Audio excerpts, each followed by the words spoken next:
sounds good. All right, well, welcome to Lost in Thought podcast, season 1, episode 2. I appreciate you guys being here, first of all. And tonight we're going to talk about gaming organizations. We got a few people here. You might recognize one of them, Aries. He's kind of like a, somewhat organizer of our organization. I don't know. He's kind of important, maybe. So how's it going, Aries? You doing all right? Yeah, pretty good, pretty good. A little tired, but we're good. We're good. We're good. I think that's a theme tonight. So if you hear some yawns tonight, guys, it's okay.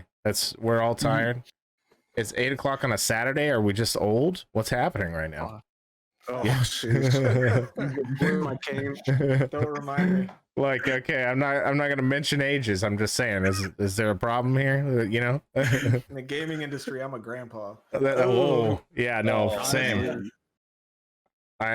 I'm probably the oldest, and I'm probably a great grandpa. Okay, so don't worry. All right. Oh boy. Makes me feel a little better. Yeah.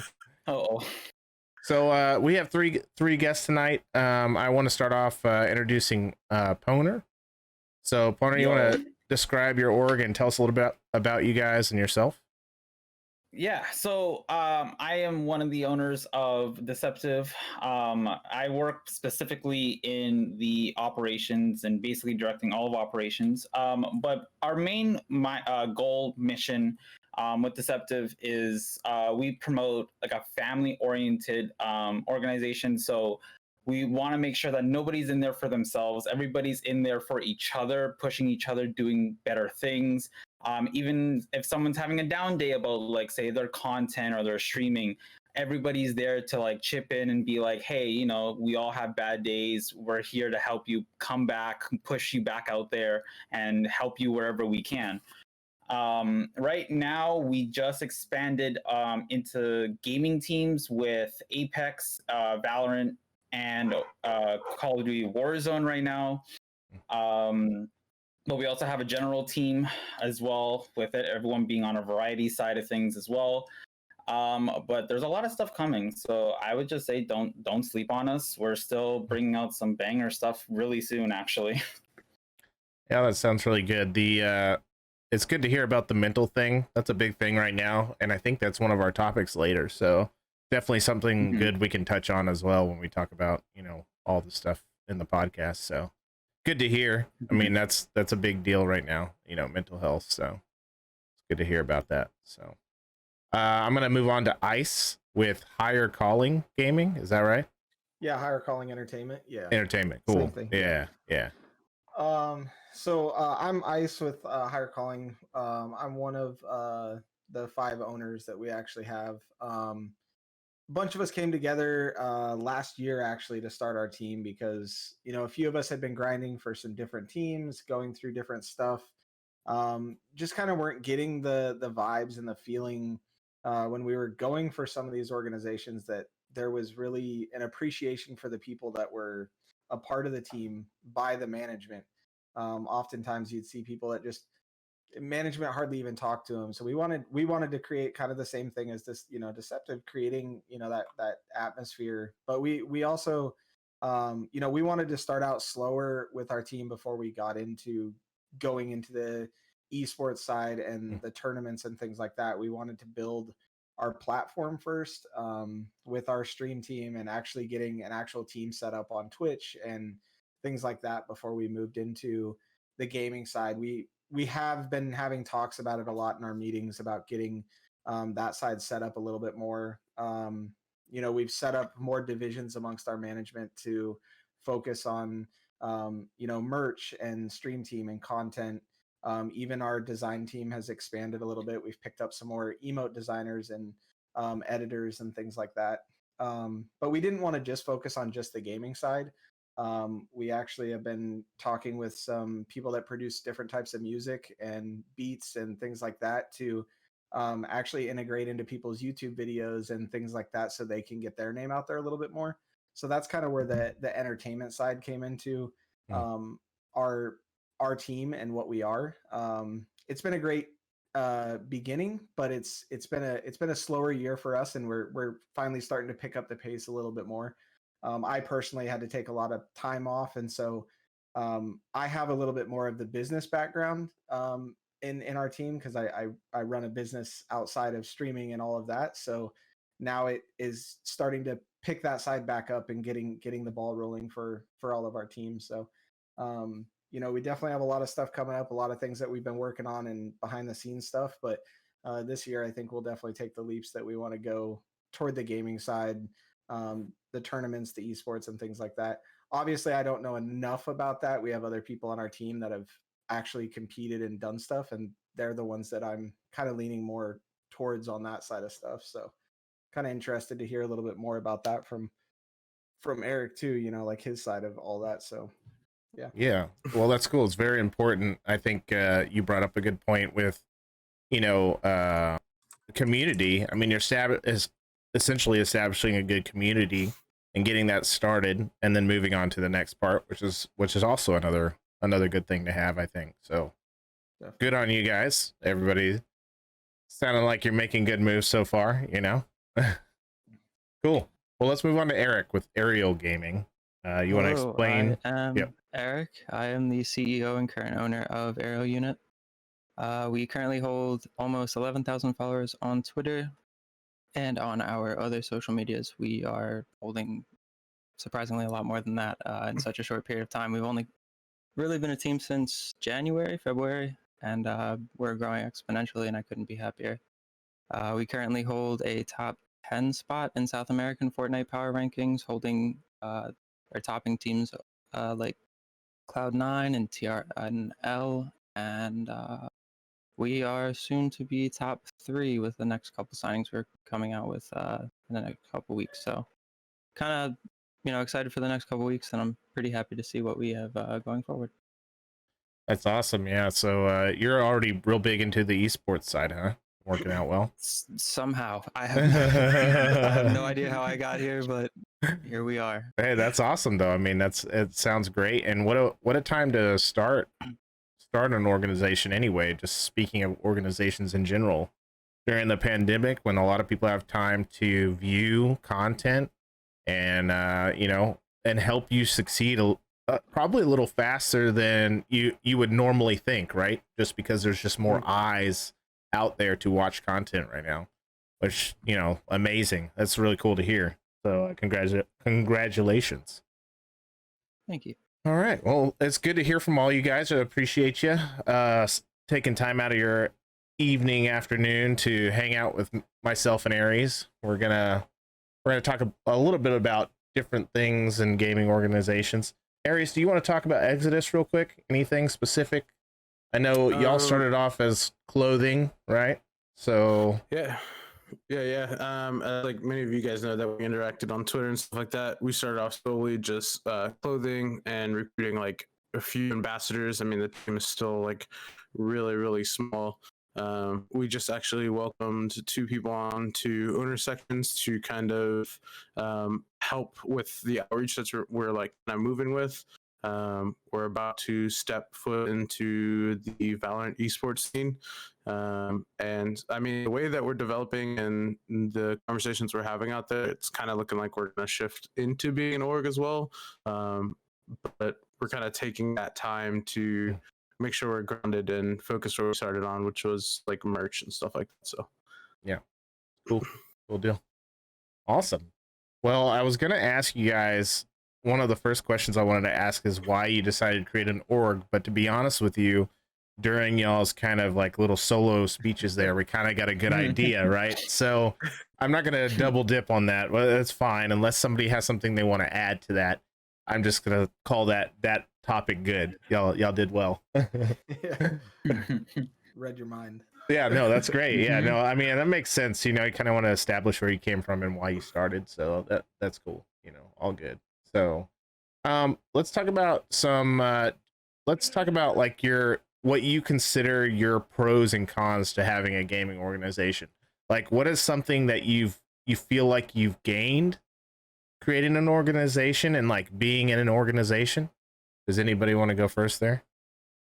What's your biggest asset there, I guess, or you know what I mean? So I would say the biggest thing that I've noticed is like we talked about the mental mindset, the family atmosphere. I mean, we've had people recently in our org, and I've gone through it, between the pandemic, the family stuff. I mean, I lost my dog recently. Someone that was like, me and my girlfriend. My girlfriend's actually a part of our org too. And so, we having like that group of people to kind of lean on at all times. And I know there's people on like, Twitter, and you can kind of put stuff out and people will talk to you. But I think one of the biggest pros of the org is just having those people there. The support behind everything is kind of the biggest thing for me. But at the same time, the cons of an org are at times the accountability, when you have your team or your stream team or something like that, that's not necessarily always holding up to, I guess, all the standards you want to set without putting too many boundaries, because like we don't pay our streamers yet. We would love to, yes, we'd love to get there, but like, how do you hold them accountable at all times, if they're not streaming enough, or they're not really pushing your team as much as you would want. And so you kind of run into that, but you don't want, like, I at least us, we've ran into not wanting to necessarily always or have someone step down or something like that because of that. And so you kind of run into that, you become too good a family to put the stream team or something like that before it. And so I would say that's kind of my biggest con, and the thing that I struggle the most with as far as being on the management side is I get really close with everybody that's on our team. And we do have some streamers that are on our stream team that don't stream as often anymore. And yeah, I know like life catches up and stuff, but like how you talk to those people and like how you do it without ruining that type of friendship as well, though. So that's kind of the hardest part, I would say, on my side, because I understand the business side, I understand that stuff, but the losing of that stuff is the hardest part, I would say. Yeah, naturally, like the gaming organization, when you build it with people that you become familiar with and that you become friends with, and like you said, basically family, it is hard. It's hard to balance that. When do I tell you, like, hey, there's something up, and how do I tell you that without breaking those bonds or causing any kind of inner turmoil there, I guess, is a better way to put it. So especially when you said you're not really paying anybody yet, so it's not like, hey, like, I'm paying you to produce content, why aren't you? You know what I mean? Yeah, there's no contracts, there's no, I mean, maybe down the line we eventually get to that point. Like right now there's not, but you could, it's like, and I mean, obviously streamer Twitter and all that stuff is so touchy. So like, toxic. You don't want to say the wrong thing either, because if you say the wrong thing, like, how does that get reworded someplace else to this person? And then you play telephone, it gets to the last person, and it's like, yo, this person's horrible. You can like start to step down those lines as an owner, and you have to watch what you put out there, your content you put out there, what you tweet, what you say. I mean, that's me in general. I watch what I put on Twitter and all that, because I mean, I do own my own business too. So it's like, whatever I put on social media could always come back to bite me in other ways too. So it's like, I watch that regardless. But I've got a bunch of other owners in our org too. And like, I'll be honest, like sometimes I have to like check them and be like, all right, come on now, guys. Like that one was maybe a little too far to send out there, So, we have to watch that with everybody. And we have had to release people from our team for stuff that has been put on Twitter, because I received multiple messages about, like, what is this? And that's where you do draw the line of, hey, you got to settle this part down too, so. Yeah. Very good. Pwner, Eric, y'all want to contribute anything? The biggest thing I would say is like a smaller org, especially with social media, is that you have to tread on eggshells. We have certain policies in place within our contracts, because we do contract like 95% of everybody who's on the team. We do have certain policies that restricts people from, doing that type of thing, or they know, beforehand that they will be released and we have no kind of second opinion to that. It's, you act, how you're supposed to act, and, you might be 14, 15, 16 years old, but it's the internet and this is a business, and we have to, treat it as we're all adults. If you're going to step into this realm of, making money and, potentially making this a career, you have to present that to everybody and let them know that there's side effects to everything that they say, do, or even think sometimes.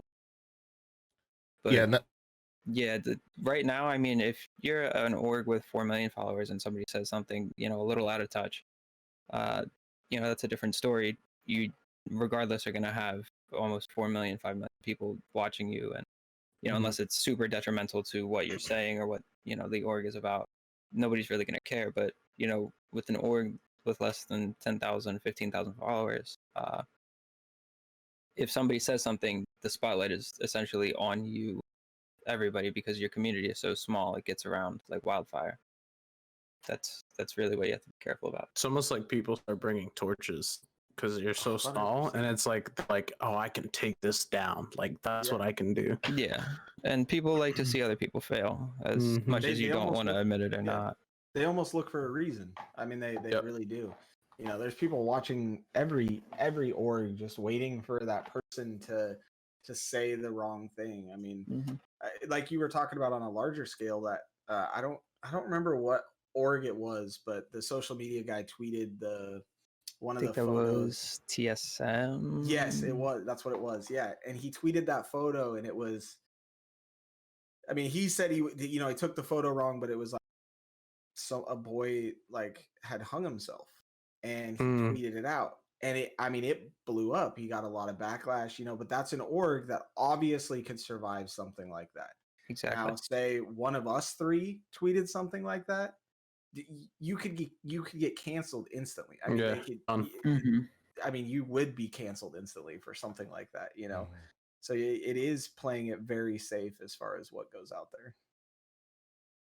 Yeah, and you had mentioned with your contracts, the all the members of the org have to obviously realize that they're not just doing stuff with their name on it anymore.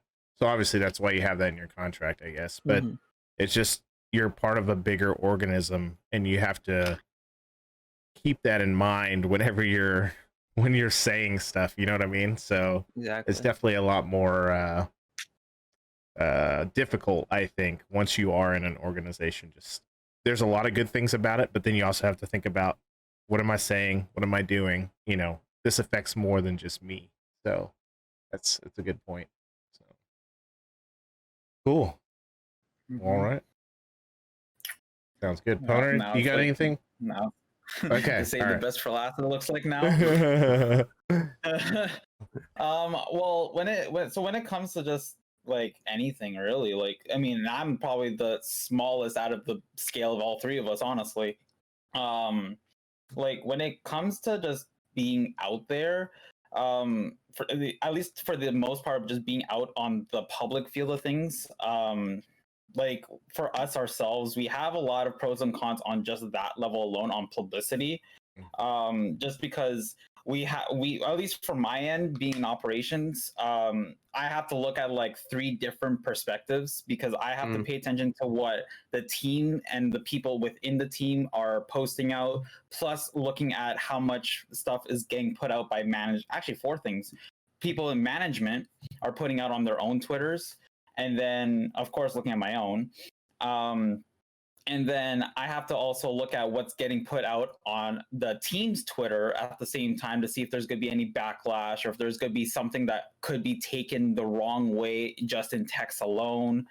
And then lastly, which is the most important for me, is always looking at what the viewer side of things look like, and see, like, if I were to look at this myself, what am I gonna like think, like, hey, someone just walking into the page on Twitter, for example, what do they think, or we're actually trying to like portray in a given tweet? Like, are they gonna take offense to it?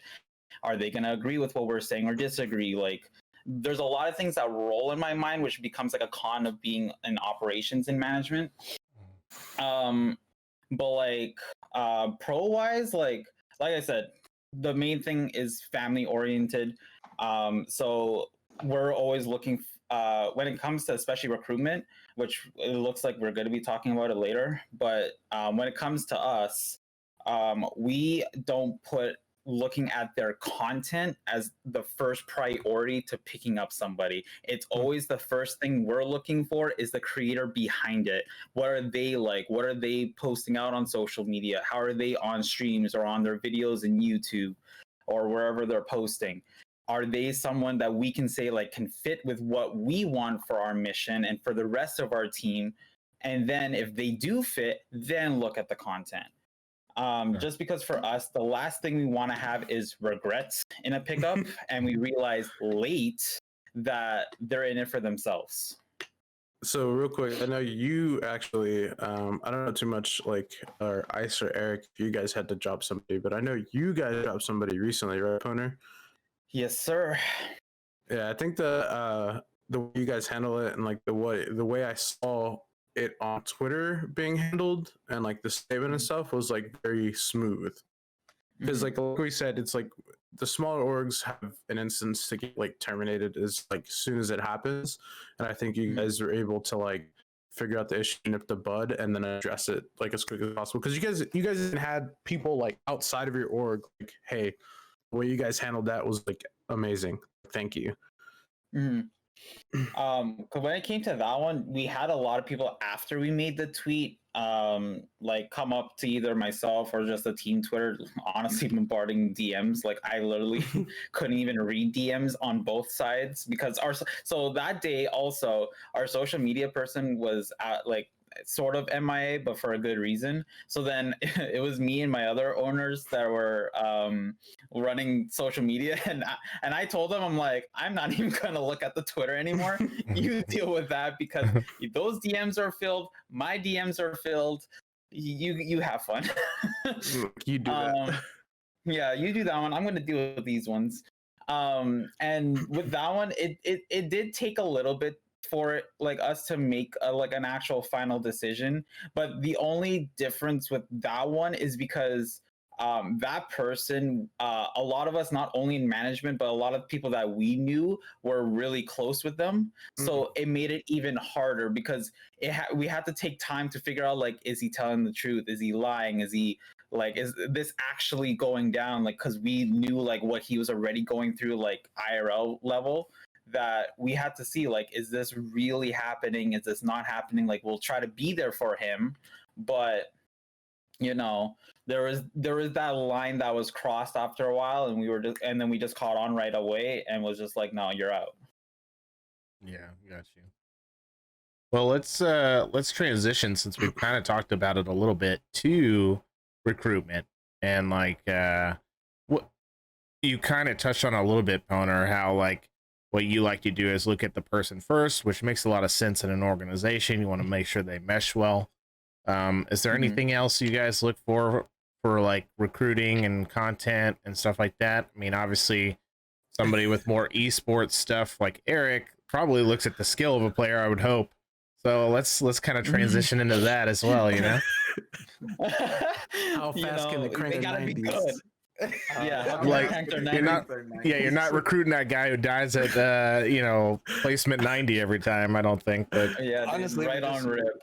My recruitment process is so stupid. Okay, nice. I mean, if people aren't asking us to join, we literally just go down power rankings and look for free agents, and whoever's like further up the list, we say, all right, well, let's DM them.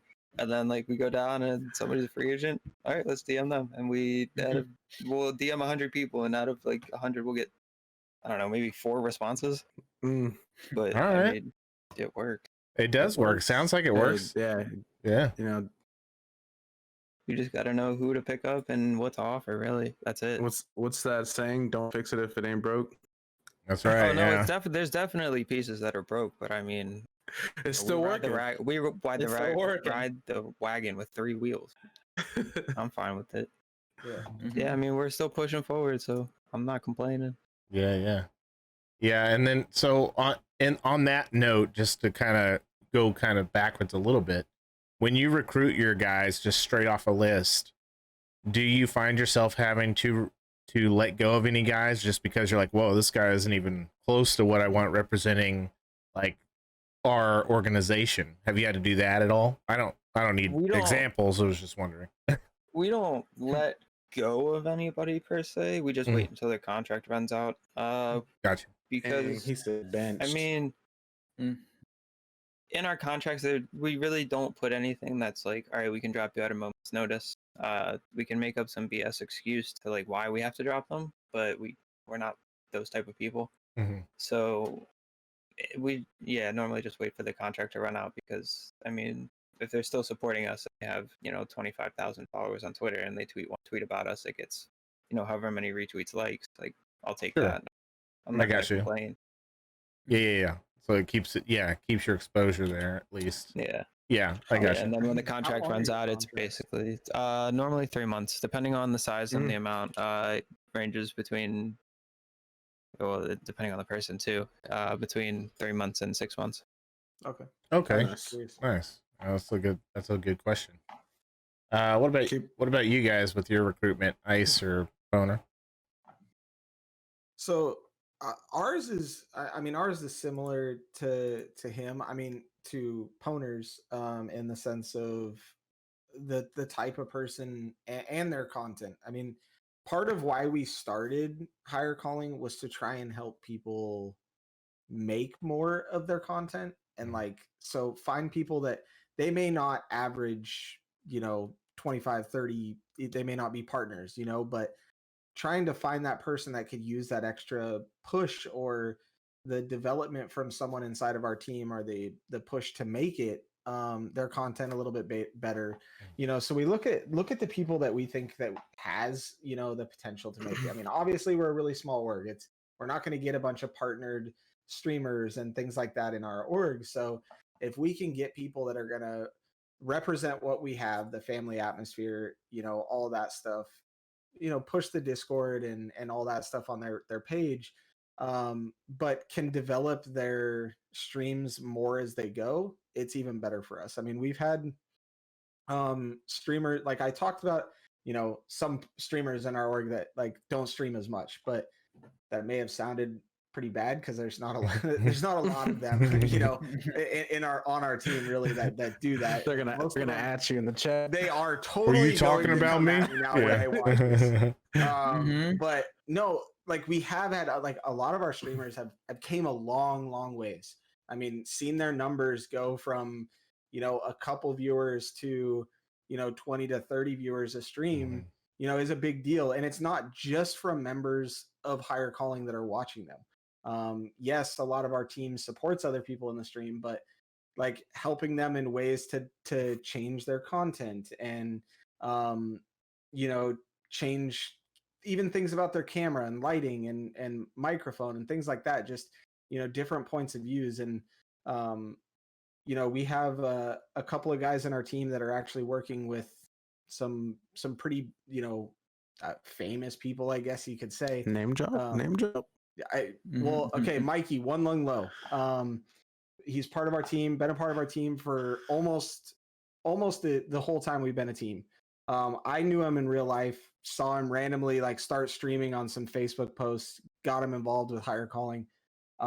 He knows like Ron Funches.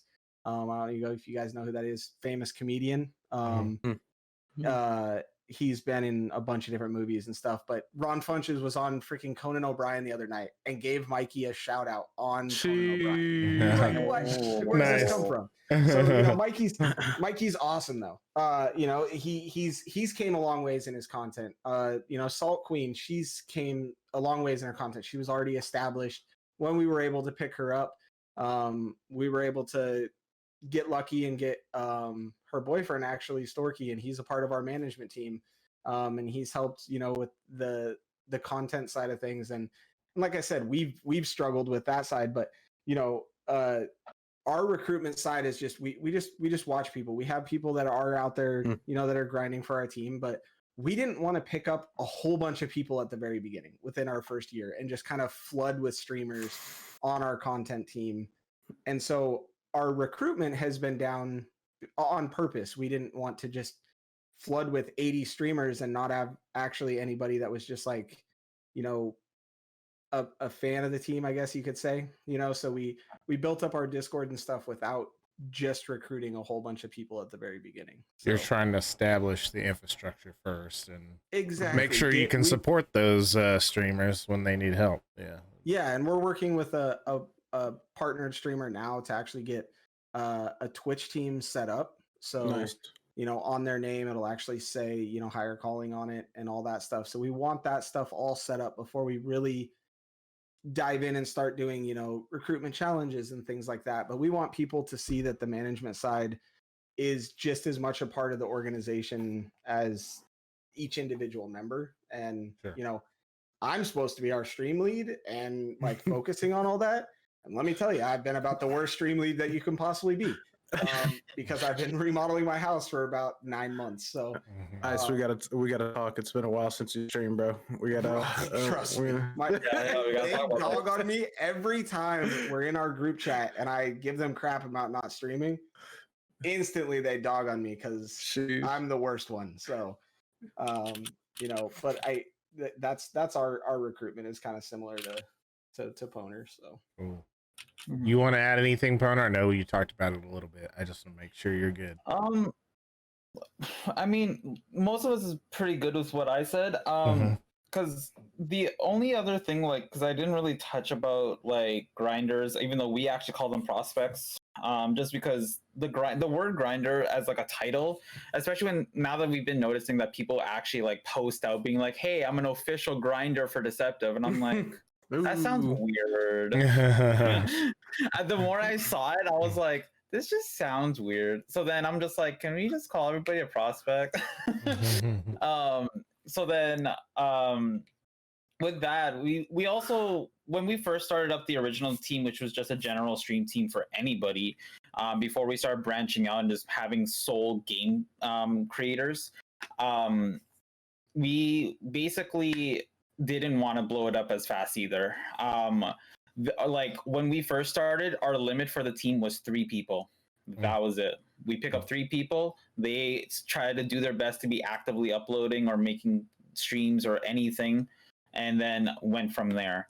Because then when we started picking up in momentum and stuff, then we started expanding it, especially to where our limits are now. Our team limits now are at 8, and as soon as we pick up a few more into management, they're actually going to be boosting up to 12 on each team. So there's going to be a lot of things coming up, but the thing with me is that I don't want to rush into things. For my end, I do end up planning a full year in spectrum and just be like, hey, we're going to have a website. We're going to have this. We're going to have all these merch lines. We're going to have all of this planned out, charity events, gaming events, collabs with organizations, you name it. I have it all listed. But for me to be jumping from A to Z in 3 days, never going to happen. Sure. I would rather make it so that all of us in management are in unison, first of all, for each plan that happens, but also have it so that our actual team members also have a say in what happens too. Because the other thing we'd want is that sure, we can push something on our end and be like, yeah, we're fine with it. But then we also don't want it to be hey, 50, 60, 70% of the team is going to be like, why did you do this? Why do it this way? Or why now this is going to affect how we are. Then we're going to have a lot of backlash from it. And then soon we're going to have to start from square one. So the last thing I need is to have something like that happen. So a lot of us actually in management try to actually run into our team for things. And be like, hey, if we were to do this, would you guys be down for it? Or would you guys be down to promote it and then see what happens? Even when we have management meetings, our management meetings are actually open floored. So we tell people hey, you can jump into the call because we actually have a public meeting room in our Discord. We just tell people hey, if you want to hear in on what's going on coming up next, you can jump in, just stay muted until we say hey, it's open floor, speak your mind, and we just do it all on the spot, all at once. Because like I said, we want family oriented, which means we also want to get the input and feedback from the rest of the family in all of our decisions. We don't want to be moving for what we want without the family being behind us. Sure, gotcha. Cool. Mm-hmm. Sounds good. I want to bring up one thing, but first I want to ask you a question because it may be pointless. How many of you guys have sponsors? We have one. Yeah. Got some sponsors? Well, I mean, we have one, but I can't say anything about it yet. Yeah, no, that's good. We're gonna, so we're not gonna talk about. Real quick. Did you guys know about sponsorship decks? Yeah. Yes. I did not fucking know what that was. 100%. Yeah. Just like marketing decks, not a lot of people know about it, but it's a thing. Yeah, it is definitely a thing. I like how they all said yes, though, Aries. How they all said yes? Yeah. All right. I mean, it could be in the works of stealing it, like it's about to come into fruition. I mean, we're chasing some people. There you go. Well, so I just want to talk. We just wanted to bring up the topic of finding sponsors or hunting for sponsors, and I know with you guys kind of having sponsors or having one or two. I mean, maybe just talk about your experience. Like, don't have to mention names, but just like, what did you do to find your sponsors, or did they come to you? How did that work for you guys? To tack onto that too, before you jump in, when you look for the sponsors, are you looking for the better outcome or the product that they give? So is it something that, it's just like they are able to funnel that sponsorship through more so you can push their product, or you actually stand behind their product? To me, it's 100% like standing behind their product. I'll say we made a huge mistake early on with the company. A sponsorship per se. Learned our lesson big time with that one. And so after that, management kind of sat down and talked about what we would look at in a sponsor and what we would want. And it's something that has to be used by people in our team, or definitely something that you would stand behind. Like if you look at it, is it something you would use or wear, or I mean, even like hang up or something like that, just something that you would actually want something to be shown and represent. The one that we do have, actually, without saying too much, fell into our lap because of someone that's on our team. And so we got pretty lucky with that one. It'll come out, soon, who that is, but it's somebody that they work with every day, and they're actually sponsored personally by them for something else. And so they were able to speak with them and like help our team get involved with them. Cool. And so it is something that I know about and I can personally vouch for. And so, that was something that why we agreed to that one. I mean, stuff still has to get worked out in the final end. That's why, we haven't put anything out.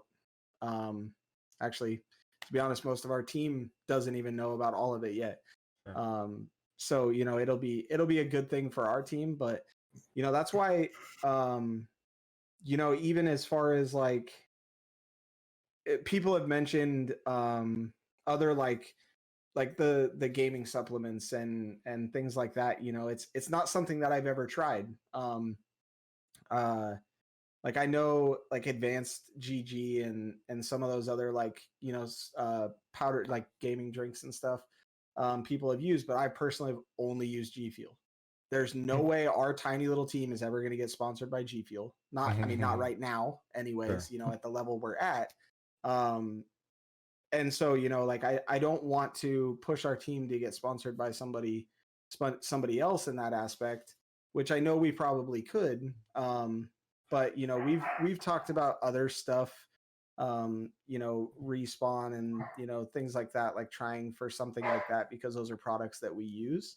But right now we're still really small, so it is difficult to get a bigger company like Respawn and those type of companies to notice us, but it's something that we want to strive to work towards. Sure. Yeah, of course. Yeah, that was a good question too, Aries. You always wonder for sponsors as well. Like, to me, I'm not pretending to know, but to me, if I ever had an organization, it'd be about like what can they provide the people in the organization. How does that enhance them? And like you were saying, Ice, what's the do we use the product? Can we give a valid reason why we have these people as a sponsor? So that's a good thoughts for sure.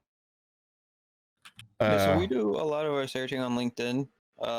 We actually just hired a partnership manager who's been in the business since most of our members were alive. So we're happy about that. But yeah, we actually reach out to most of our sponsors and partnerships through LinkedIn, and we don't actually. A lot of people, what they do, and they make this big mistake, is they'll message the actual organization. You want to actually just look for people who work there, and try and weasel your way into, whoever really coordinates the sponsorships, or who can, like, I don't want to say vouch for your team, but like kind of put a good word in.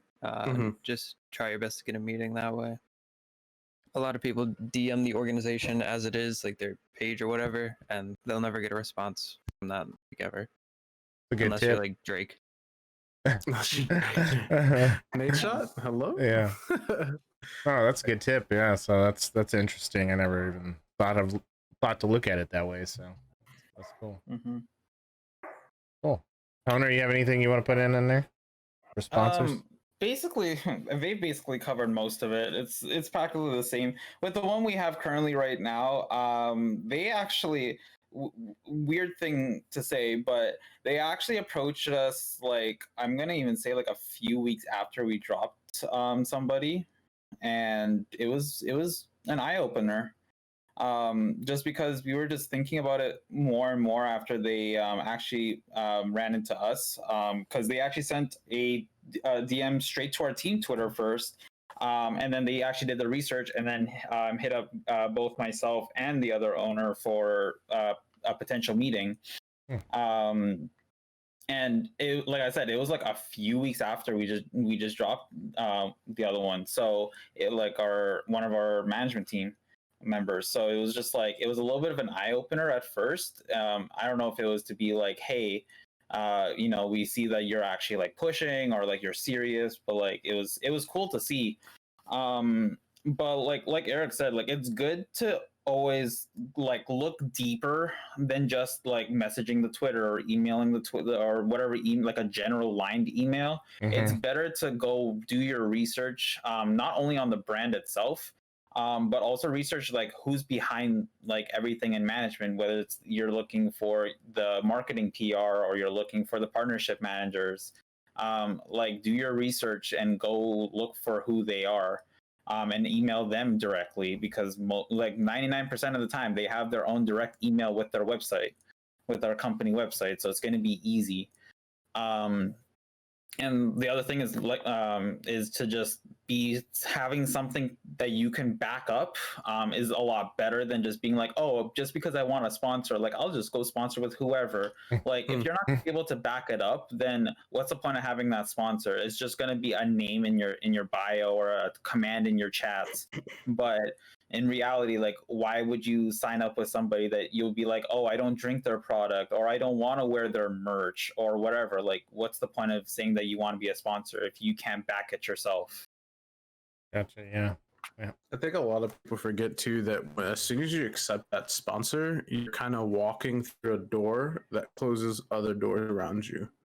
Right. So like if you're chasing G Fuel, but then there's somebody that's rivaling G Fuel that's been looking at you, and then G Fuel accepts you, but then they want you too, you're not going to be able to do both, you're locked into some agreement with that company. Yeah.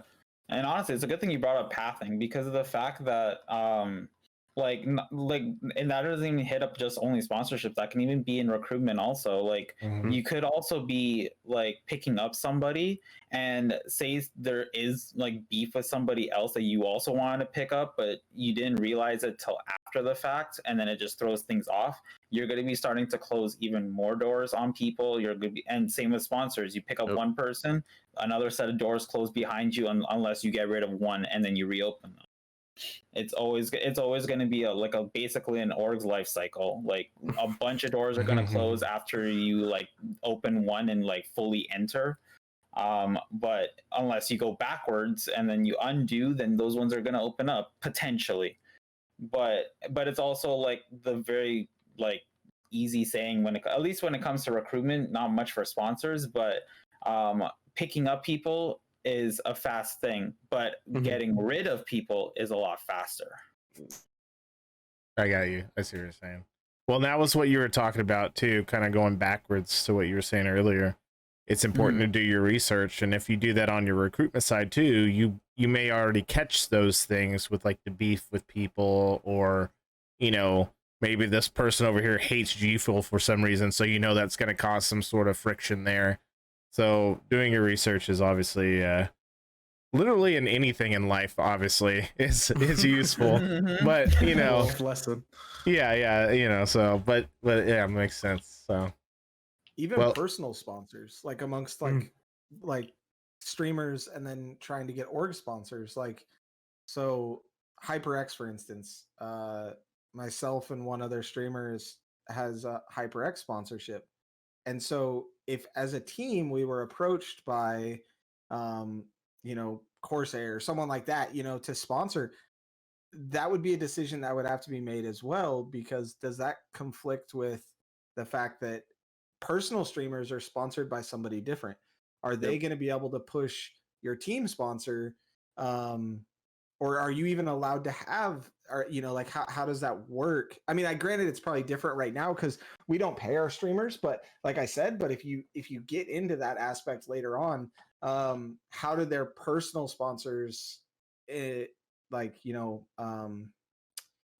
with your team sponsors as well? Because like Hyperx for one is like something that I would always push, but would they, if our team was approached, I would have to make the decision to either eliminate myself and my sponsorship just to push the team, or even the other members of our team that have that, would we require them to have to push ours first? You have to run into that too. You have to pay attention to all those personal ones as well. It's almost hard because, like, if you were addressed as a team to, like, for instance, of course, they did approach you, they're approaching you because they know your outreach, and they know your outreach with your team. And so I know it's like when your team gets sponsored, that's when like your team also has to kind of push that product and things like that. Exactly. Yeah, and you almost have to put those first way before. Yeah, and I'm sure like down the road, and I don't know if Eric can chime in or not, but that's probably something established in the contract, to be honest with you. Like, you're gonna know that. Make it mandatory so that if somebody joins the team under contract, they have to support whatever sponsorships or partnerships that we obtain. Right. And that's just so there's no conflict of interest or Yeah, anything like that. Makes sense. And they just have to understand before they join whether or not they agree with those sponsorships, basically. I mean, that's why they're signing a contract. But so that makes sense. I mean, that just eliminates the issue there in general. You know what I mean? Yeah. It's harder. It's more blurry when, like Ice is saying, like, you're kind of in that middle lane right now. You don't necessarily pay anybody anything, but you also have an organization. So you're like, which way do we need to step? But obviously, once you get into that contract stage, it's whatever the contract says, So basically, I think even like just to touch on like contract stuff, I think even as a small org, I don't know if like Pwner and I, so you guys are already doing this, like just having a contract set up, even for the possibility of money in the future, anything like that, will definitely be something that's like nice for y'all. Never even thought about trying something like that. I wouldn't even say just like a contract for money. You could just make it like a general agreement form. Like, it doesn't really have to be anything about money or stuff like that. Like Sure. honestly, one of the things that we do, and like I'm sure Pyro can talk to it too, is we sat down and we talked about like a contract and things like him flag shipping, like our podcast sections and stuff like that, and just like how we can support him whenever he needs it, without like a form of payment. Because like in no way, shape, or form, I mean we're smaller than like all of you guys, right? So it's like all the ambassadors that we talk to and like people that we partner with, there's like no money involved, but like being able to sell merch and then giving them a code to possibly get them money is like another thing that just like styled in there, you know. That way it's always like a give and take relationship. Sure. Yeah. Definitely. Yeah, I mean, obviously, contract money or not is a contract, so it's just however you want to build that, you know. So that's cool here. Well, Aries, you have a couple other things on the topics list I'd like you to present, just because I don't know if I'm going to phrase the questions correctly. So, you talk about some of the last ones there. Huh? You got mental mindset on there and esports, so I just want you to take those. Yeah, I think that's like a pretty good like for streamers, I mean content creators, you know, ambassadors, or even yourself as an owner. In terms of like mental mindset, how do you guys like, I guess, support your team or have like an outreach for them, right? Because at some given point, like me personally, I try to have like that connection with everyone on the team. So like you either have my number or you know like directly where to reach me if you need anything and things of that sort. As you're starting to scale, are you keeping that same kind of like connection, or do you guys have setups in some ways and where you like support your teammates and stuff? We just have 90 Twitter chats. 90 Twitter chats. We're always in Discord together. Like we almost, I mean, I want to say 75% of their phone numbers are a different way. Mm-hmm. So, and I don't know if this has anything to do with it, but Pwner had mentioned having teams within the organization. Does that kind of help block people out a little bit and they kind of lean on each other, or how does your team system work? So with our team system, like I said, they basically do their best to lean on each other. Of course, we're not going to be the ones to be like pushing them like, hey, I know you're not helping out with so and so, like you should help push them out. Like, no, we're not going to be those teams. Especially I've experienced being in those teams and I just hated it, where like rules to be on the team is like you must lurk everybody, or you must be sure to like retweet everything they tweet out. Like sure. It was just a pain in the ass. And I knew for a fact, like when I started this, I like sort of laid it down flat when I started building the idea of general stream teams and stuff, to be like, nothing is mandatory. Like you have time to lurk, you have time to lurk. If you don't, you don't. Like you see something you like, then go and retweet it if it's something you want on your own personal page. I'm not going to push you to be like everything that comes out has to be retweeted. Like if it vibes with you and your community for your Twitter or your Instagram or anywhere, like do what you want. But I'm not going to sit here and be like, hey, you have to do this because you're in the family. Like, no. And it's just for mentality wise, we even since day one, honestly, with the stream team too, we've like had a lot of people express like, hey, I think I really want to quit streaming. Like I don't feel like it's doing its thing with me. Like all the vibes just get out, the motivation is gone, blah blah. Like even with a team of 3 people and it was just only 5 people in management, like there was basically 7 people right on his ass being like, hey, like, you want to talk about it? Do you want it to roll some ideas with us? We can help you develop it. Maybe the best idea is just to take a break, just vibe out with friends, just make some clips here and there, maybe to upload for Twitter and just have a good time with just friends. Like we were like all over it. And it's the same mentality went into like being now where we have multiple, like a lot of people in all the stream teams.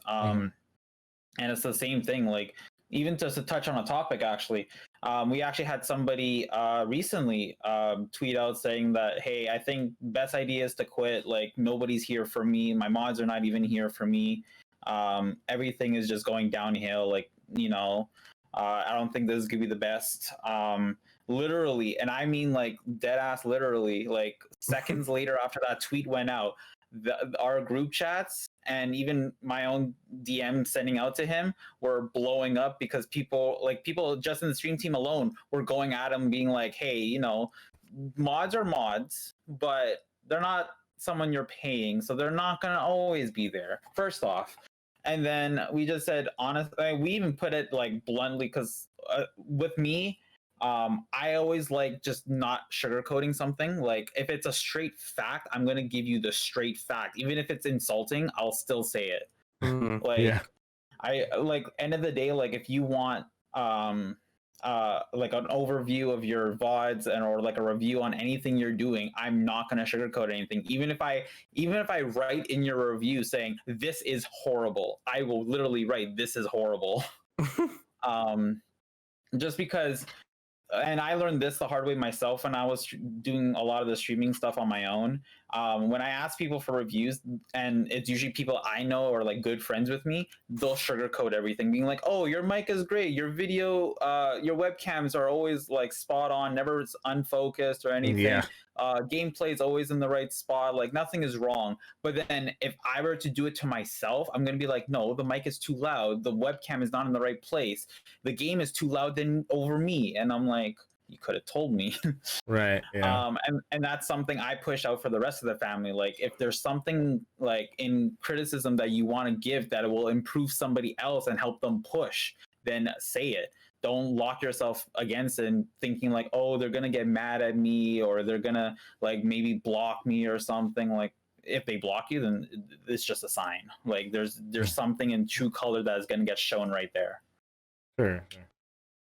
So like that's our thing when it comes to mental mindset, and like I said, family oriented. So if you're not going to want to act like a family and help each other, push each other to be successful together, then what are you here for? Yeah, I got you. Yeah, I know personally, I got frustrated a few times when we do live podcasts a lot of times. And it'll be funny because people will be interacting with us in the podcast and chat, and then afterward I'd look at the VOD and be like, okay, cool, I'm gonna upload this. I'm like, why? You can barely hear this one person. Why did nobody say anything? I'm so frustrated. Like it's like you can't really upload it now because it's just jacked. But It's you know, jacked up now. yeah. So I get that 100%. Funny. Cool. Ice, you have anything you want to put in there? That's basically how ours is too. Phone numbers, group Yeah. chats, Discord. Just We're staying working in on that. setting up like monthly meetings with the team to just sit down and kind of talk with everybody about their content, just bounce ideas off each other. So that's going to be like our monthly meetings kind of thing. It'll get a little bit more pressure to do those. We've talked about it, but I didn't have the time to sit down with everybody like I wanted to. Now I can. So that's something that we're going to do, is sit down with everybody just monthly, just so they can bounce their ideas off. Because same thing, people talking about not wanting to stream as much, but it's never bad to take that mental break, take a little bit of time off. Tell you, me taking 9 months off has never made me want to stream more and like spend that time in front of the camera with people. It's just finding that time and that balance, and helping people get rid of the stuff that makes them mentally exhausted, looking at the numbers, looking at the viewers. Sure. Those are all, looking at the sub count, the follower count. Those are all things you shouldn't focus on right now. Everyone starts someplace. Every single streamer, it doesn't matter how big they were, they started someplace. Sure. So just not always focusing on that side of stuff, and you'll eventually get there, and your numbers will eventually start to grow. You just have to put the time and the content into it. So yeah. I'm still doing stuff. Obviously I'm doing this, and I have a personal podcast I do, but I'm doing the same thing right now. It's been about 3 weeks. I've taken a little break because it's just like it's been wearing on me past couple of weeks. So I'm just like I gotta step back and just give it a minute and then come back. So Yeah. that's important. And I think your monthly meeting thing is a good idea too. It's always nice as a content creator, especially when you think about it as a streamer in particular, or I mean, to be honest with you, streamer, YouTube, anything, a lot of that content, even though you're getting people chatting with you or saying stuff on your videos, like comment wise, it's pretty one-sided as far as you coming up with everything yourself. So being able to have other people to, like you said, throw your ideas out to, and then they're like, oh yeah, that's good, like what if you also added this, and it just like almost validates your ideas at that point and makes you think, oh man, I'm on the right track, this is pretty good. It's probably a good thing. I think you're gonna have good success with those meetings, just like about to steal that monthly meetings. Adding it to my list. Yeah, we talk a lot in our chats, obviously, about different ideas, and like people will throw stuff out.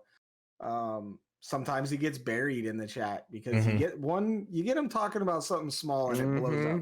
I mean, I work early in the morning, and man, those people will start talking on East Coast time before I'm even awake.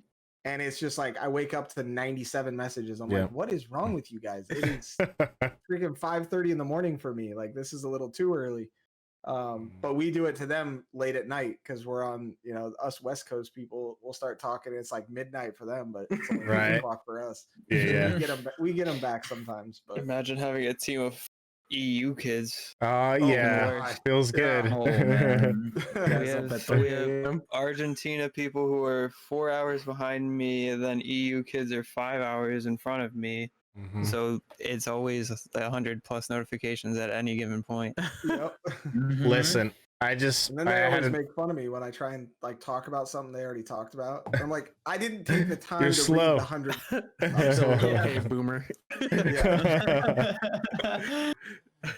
I was just gonna bring up that I just did a podcast, our first one, and it was with a guy who's GMT. So I only had to do it once, and I already feel your pain, Eric. It was only one time, and I had to change my whole schedule just so I could meet with him and we could talk, where he wasn't have to wake up at 3 a.m. So just one guy, awful. One time, I'm already good. I don't need a whole team of them. I think what's really good, just to like kind of wrap this topic up, is like you also, as an org owner, like one of the things you always want your like players or content creators to know is like who they kind of surround themselves with, right? Like I to kind of like touch on this, I think I tweeted one day, like I was just like, what a piece of shit. Like that was it. That was the only tweet. And like immediately everybody was like, hey, like you need to talk. I know like Pwner, IS, you guys did it. And then Eric DM'd me.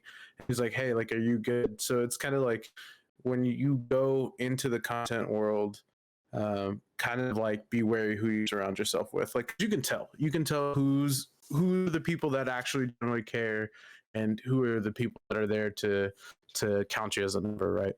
100%. True. And there's a lot more of you're a number than you are actual friend in person. Yeah. You learn a lot about that really fast, especially when you take as long a time. You take some time off, you really start to learn who those people were that were there. Because when I was in the middle, like the big middle of remodeling my house, where I didn't have a room set up in my house, no computer, no nothing. I wasn't watching as many streams.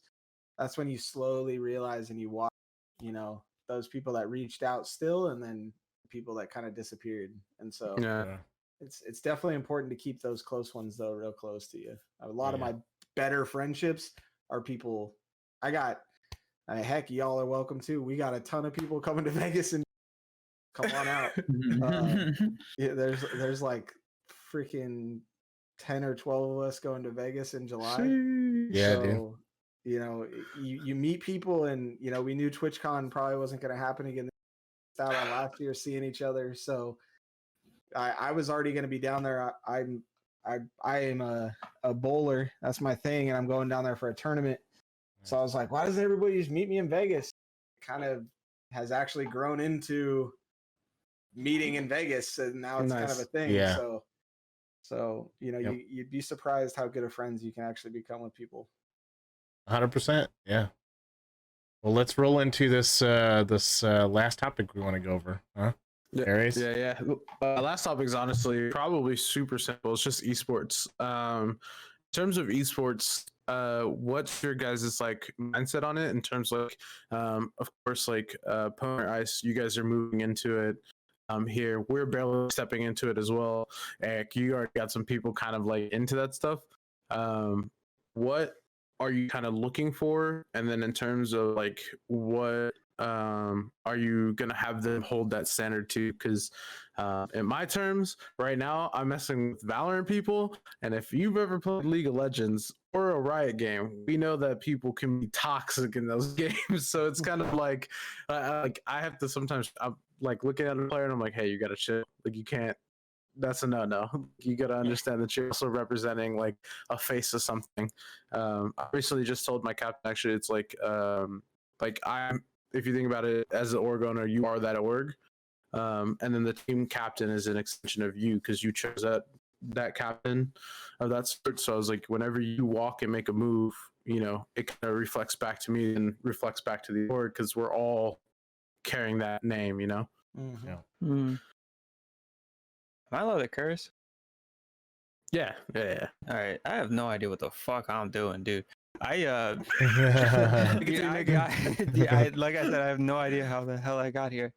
But I guess we just kind of stumbled into South America, and everybody was really cool. And then we kind of got into this friend group that most of the big South Americans are in, and we just kind of made friends, made connections in South America, and that's where we are now. And then on top of that, an old player manager that I guess the people that we merged with back when we were 517, that's now Ariel, the old Ariel members knew a South American player manager. And I guess that's how we kind of got into it. But he knows two of our now staff members.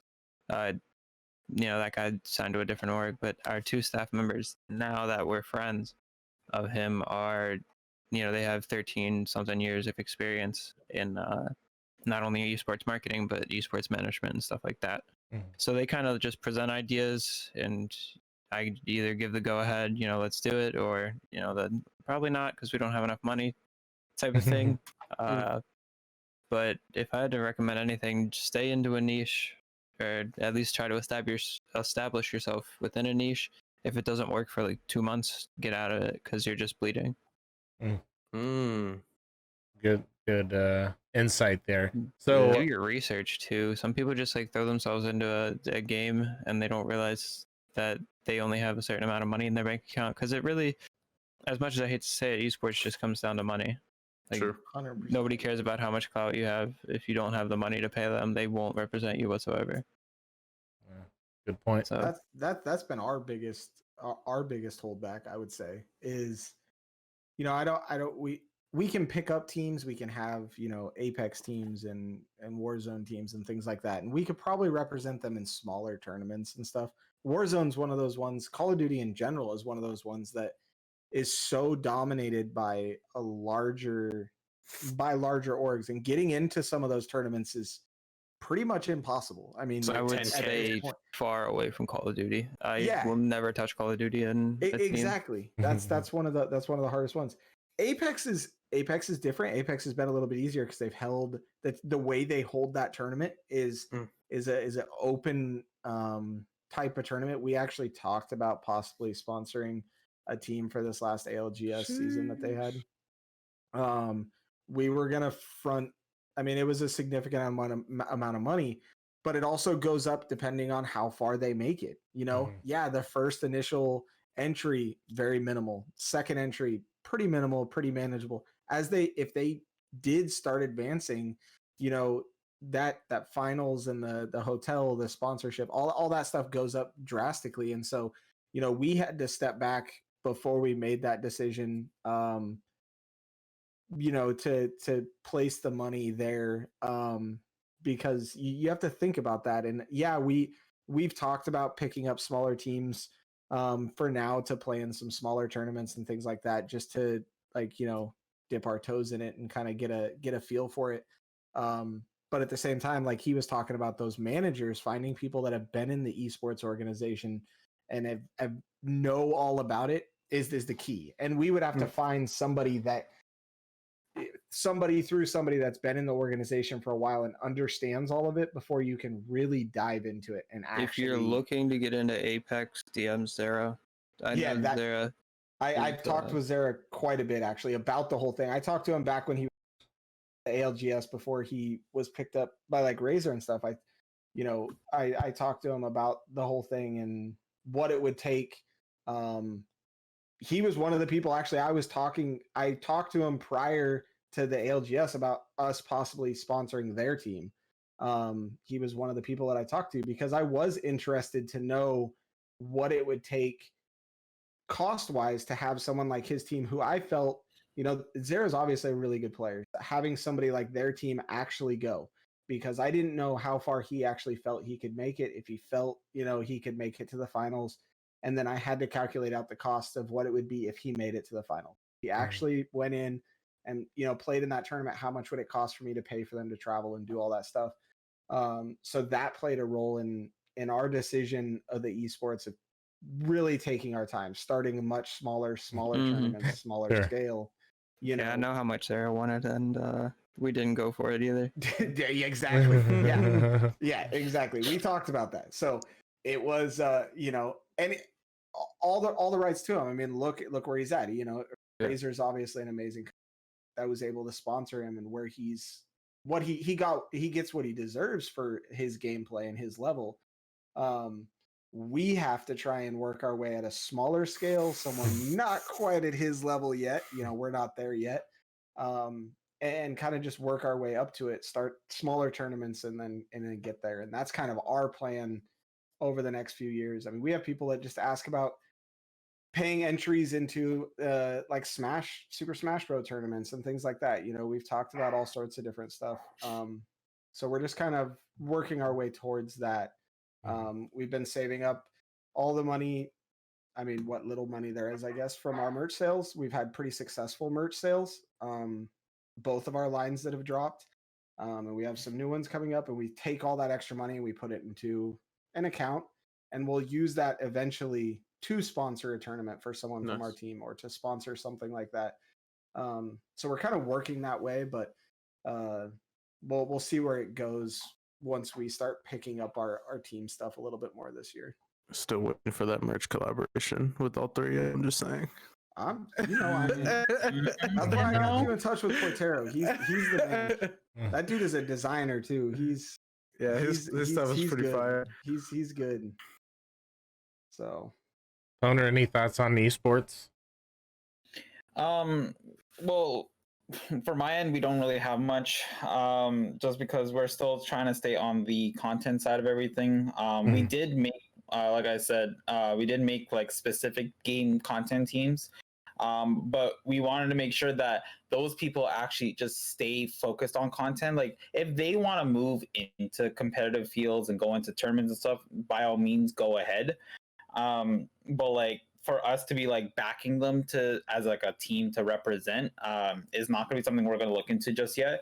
Just because, at least from my point of view too, like I sort of wouldn't want to be a player going into competitive every so often and doing it for free.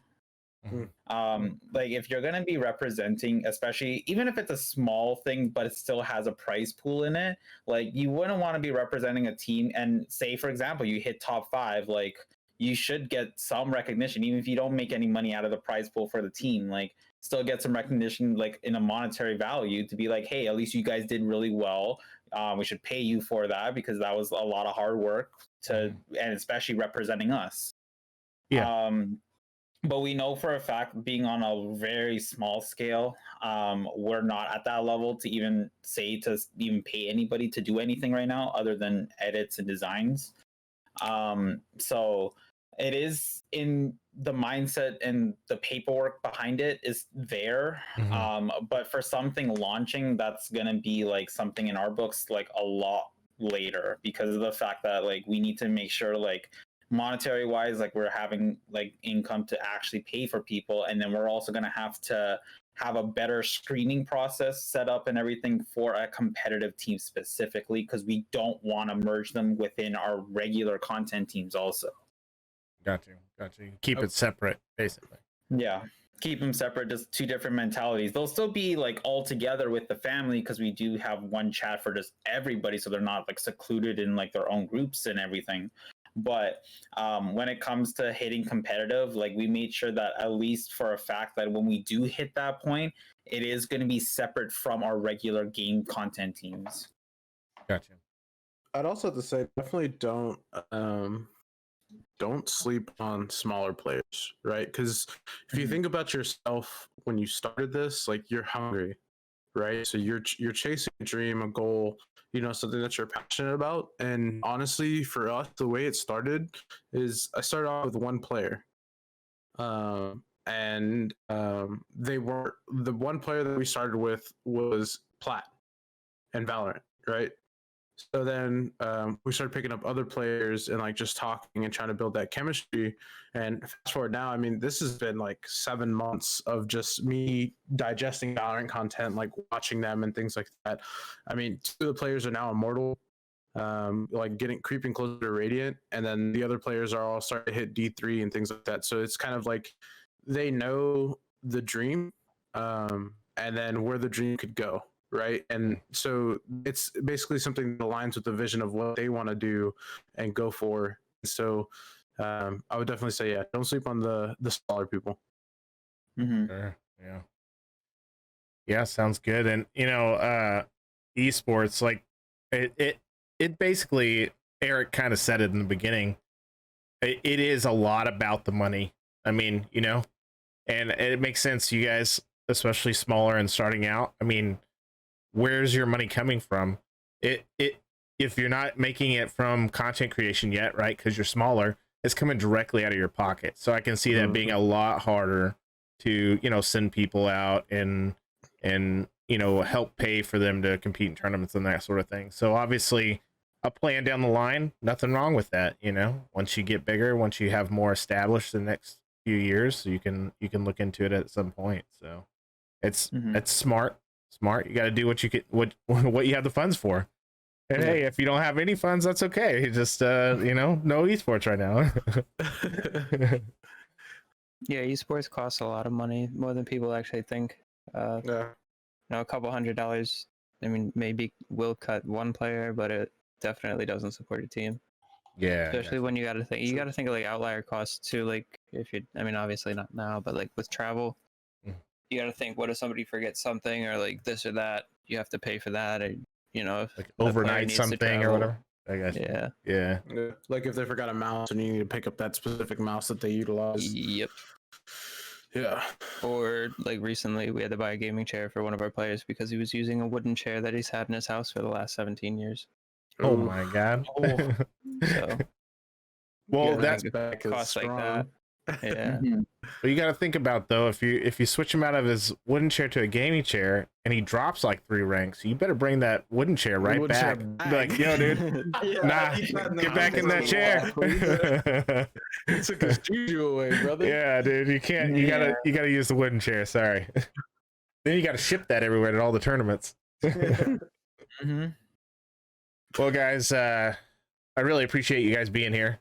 Thank you so much. Is there anything you guys want to talk about that was just on your mind? Just want to make sure y'all, if you want to say anything else, you can. I'm pretty good. Thanks for having us. Yeah. Really appreciate you guys. Aries, as always, brought it together here. So thank you for bringing these guys in. And I'm glad you took some time out to hang with us on a Saturday night. So appreciate you as well. It's been a pleasure. I learned a lot of stuff. I appreciate you guys and your time. So you guys have a wonderful Saturday evening and the rest of your weekend. And good luck in your endeavors as gaming organizations. That's a lot of responsibility and a lot of pressure. So congratulations to you guys. I definitely I'm just way too. I couldn't do it. It's just, for me, I just too weak-minded over here. All right, guys, y'all have a good night. Thank You too. Appreciate it. You too. Later, guys. Thanks, guys.